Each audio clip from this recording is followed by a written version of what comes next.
Hi everyone, good morning. তোমরা সবাই কেমন আছো? অবশ্যই ভালো আছো, আর আমিও বেশ ভালো আছি।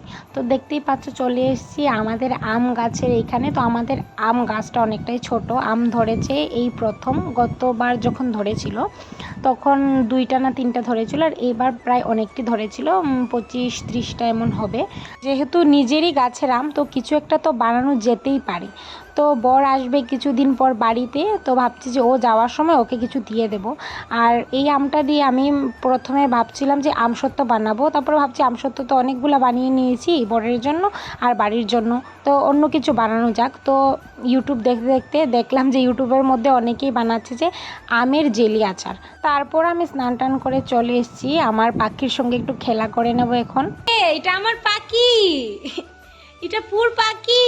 এই যে এখানে এখানে এখানে দেখো, এটা কে বলো? ভালো ভালো দাদা বলো, দাদা দাদা। কৃষ্ণ হরে কৃষ্ণ, কৃষ্ণ কৃষ্ণ হরে হরে। কে আইছে গো? কে আইছে? দেখি দেখি দেখি দেখি, কে আইছে? কে আইছে? কে আইছে?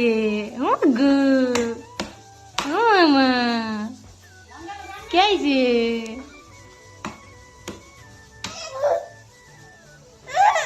তো আমার পাখির সঙ্গে খেলাধুলা করে তারপরে চলে এসেছিলাম আমি রান্নাঘরে, বলি যে বানানো যাক। আর এটার রেসিপি যদি তোমরা জানতে চাও অবশ্যই কমেন্ট করে বলবে, আমি এটার রেসিপিটা তোমাদের সঙ্গে শেয়ার করব কীভাবে বানালাম আমের জেলি আচার। আর আমের জেলি আচারটা তুমি বেশি দিন রেখে খেতে পারবে না, ফ্রিজেই যদি রাখো তারপরেও 10-15 দিন রেখে খেতে পারবে, কারণ এটার মধ্যে একদমই তেল দেওয়া হয় না, তার জন্য বেশি দিন রাখা যায় না। 10-15 দিনের মতো যদি ফ্রিজে রেখে দাও তাহলে তুমি খেতে পারবে।